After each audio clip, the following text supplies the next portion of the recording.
السلام علیکم ناظرین، آپ دیکھ رہے ہیں دا انڈوز اور آپ کا میزبان انتظار حیدری حاضر خدمت ہے۔ ناظرین، ہم جیسے آپ کو خطے کی صورتحال کے حوالے سے لمحہ بلمحہ آگاہ کر رہے ہیں، تو اس وقت تازہ ترین صورتحال یہ ہے کہ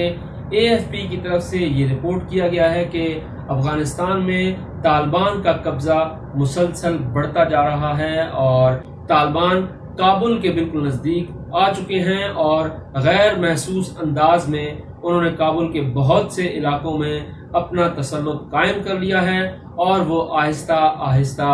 آگے بڑھ رہے ہیں۔ اس کے ساتھ ساتھ نیٹو افواج کے سربراہ کی طرف سے بھی یہ خدشہ ظاہر کیا گیا ہے کہ جیسے ہی اتحادی افواج افغانستان سے نکلیں گی تو افغانستان کی صورتحال انتہائی خراب ہو جائے گی، کیونکہ ابھی تک سیاسی طور پر مفاہمت نہیں ہوئی ہے، اور اگر یہ سیاسی مفاہمت نہیں ہوتی تو پھر افغانستان خانہ جنگی میں چلا جائے گا اور یہ خطے کے لیے انتہائی تشویشناک امر ہوگا۔ اس کے ساتھ ساتھ اب نیٹو افواج بھی 20 سال بعد یہ ماننے کو تیار ہو گئی ہیں کہ افغانستان کا کوئی فوجی حل نہیں تھا بلکہ اس کا سیاسی حل تھا، اور طاقت کا استعمال کر کے بہت بڑی غلطی کی گئی ہے۔ لیکن اب امریکہ اور نیٹو افواج یہاں سے بھاگ رہے ہیں اور اس خطے کو حالات کے رحم و کرم پر چھوڑ کر جا رہے ہیں۔ جہاں پاکستان کے لیے مشکلات بڑھ رہی ہیں، وہیں پر افغانستان کے جو دیگر ممالک ہیں، پڑوسی ممالک، ان کے لیے بھی مشکلات بہت زیادہ بڑھ جائیں گی۔ طالبان کی طرف سے یہ دعویٰ کیا گیا ہے کہ تاجکستان کی سرحد پر ان کا کنٹرول قائم ہو گیا ہے اور تاجکستان کی سرحد انہوں نے کھول دی ہے۔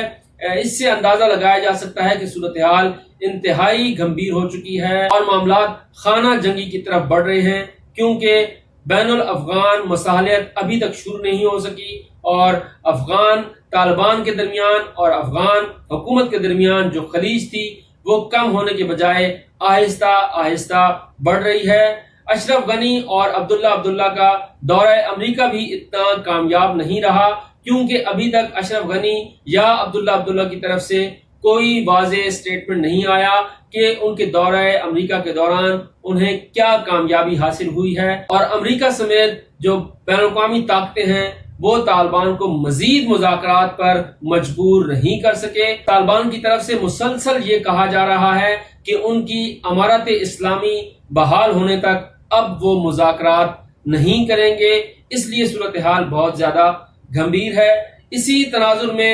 1 جولائی یعنی کل بڑا اجلاس ہونے جا رہا ہے، قومی سلامتی کا بڑا اجلاس ہوگا۔ جیسے میں پہلے عرض کر چکا ہوں کہ اس اجلاس میں اعلیٰ عسکری حکام بھی شریک ہوں گے، تمام حکومت اور اپوزیشن اتحادی جماعتیں بھی اس اہم ترین اجلاس میں شریک ہوں گے۔ لیکن ایک بات جو اہم ہے وہ یہ ہے کہ وزیر اعظم عمران خان کی طرف سے ابھی تک اس اہم ترین اجلاس میں شرکت کا کوئی فیصلہ نہیں کیا گیا،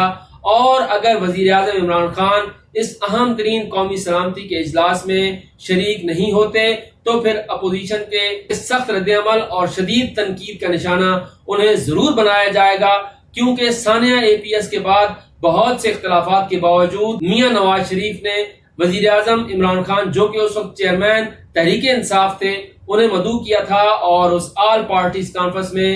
انہیں شرکت کے لیے کہا تھا، جس کے بعد عمران خان یہاں کا دھرنا چھوڑ کر APS سانحہ کے بعد پشاور میں ہونے والی آل پارٹیز کانفرنس میں شریک ہوئے تھے، اور اس کے بعد ایک متفقہ نیشنل ایکشن پلان مرتب کیا گیا تھا۔ لیکن اگر وزیر اعظم عمران خان کل کے قومی سلامتی کے اجلاس میں شرکت نہیں کرتے تو پھر کوئی متفقہ حکمت عملی اپنانے میں مشکلات ضرور درپیش آ سکتی ہیں۔ ناظرین، اس کے ساتھ ساتھ جب بھی خطے کی صورتحال تبدیل ہوئی، پاکستان کے اندر کے حالات بھی تبدیل ہوئے۔ ذوالفقار علی بھٹو کا دور تھا، اور ذوالفقار علی بھٹو کے دور کے اختتام کے ساتھ ہی جہاں پر افغان جہاد کا نعرہ بلند ہوا اور یہاں پر آمریت نافذ کر دی گئی، اس کے بعد 99 کا دور آتا ہے جب میاں نواز شریف کی حکومت تھی۔ میاں نواز شریف کی حکومت کا تختہ جیسے ہی الٹا گیا، اس کے بعد 9/11 کا واقعہ ہوتا ہے اور پھر افغان وار جو ہے وہ شروع ہو جاتی ہے اور پاکستان کے لیے ایک اور مشکل کھڑی ہو جاتی ہے۔ اب ایک مرتبہ پھر خطے کی صورتحال تبدیل ہو رہی ہے اور پاکستان کے اندر جو سیاسی تلخی ہے وہ مزید بڑھ چکی ہے. یہ سیاسی تلخی اس حد تک بڑھ چکی ہے کہ قومی اسمبلی ہو یا صوبائی اسمبلیاں ہوں، وہاں پر حکومت اور اپوزیشن آمنے سامنے ہیں اور ایک دوسرے کی بات سننا تک گوارا نہیں کر رہے، اور یہ تلخی بڑھ رہی ہے، اور یہ تلخی کسی بڑی مصیبت کا پیش خیمہ ضرور ہو سکتی ہے. اس حوالے سے ہم نے بلاول بھٹو زرداری جو کہ چیئرمین ہے پاکستان پیپلز پارٹی کے، ان سے استفسار کیا، ان سے سوال کیا، تو ان کا جواب کیا تھا، ذرا آپ ملاحظہ فرمائیں.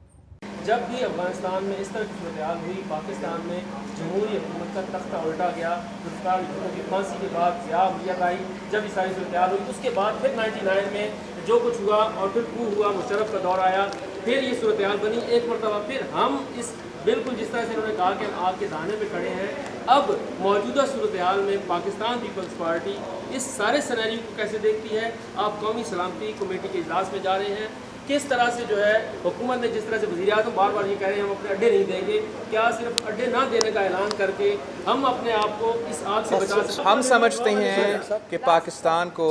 ایک ہولسٹک پالیسی کی ضرورت ہے. اس میں آپ کا بالکل اس قسم کے جو ایشوز ہے بیس کے اور دوسرے کے وہ بھی ہے، لیکن آپ کا سافٹ پاور کا بھی ایشو ہے، اکنامک سچویشن کا بھی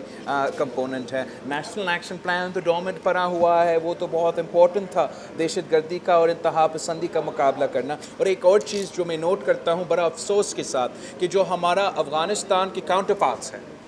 جو افغانستان کے حکمران ہیں،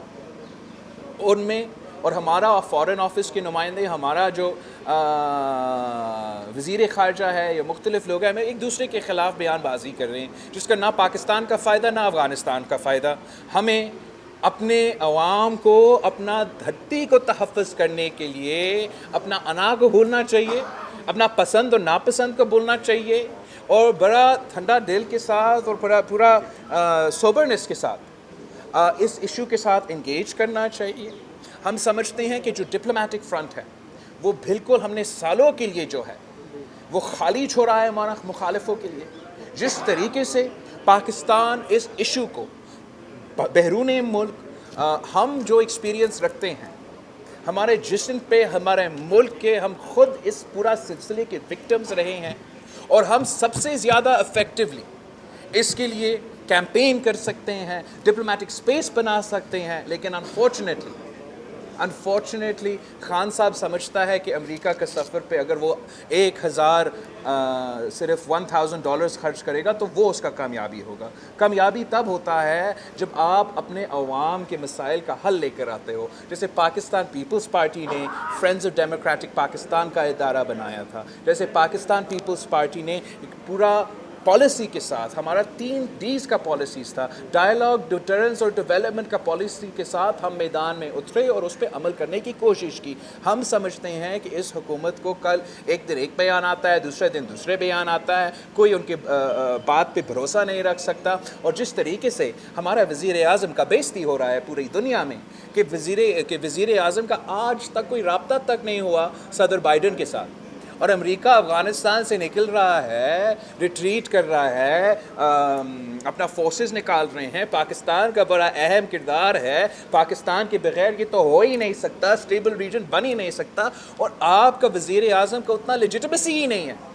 آپ کا وزیر اعظم کو دنیا تو مانتے ہی نہیں ہے کہ یہ تو بندہ ہی نہیں ہے جس سے ہم نے بات کرنا ہے. اس سے زیادہ کیا افسوس کی بات ہو سکتا ہے؟ ناظرین، chairman peoples party Bilawal Bhutto Zardari کے خیالات آپ نے سنے، جس میں وہ یہ کہہ رہے تھے کہ ایک بڑی پالیسی کی ضرورت ہے، لیکن وہ بڑی پالیسی کیسے تشکیل پائے گی اگر تمام سٹیک ہولڈرز ایک چھت کے نیچے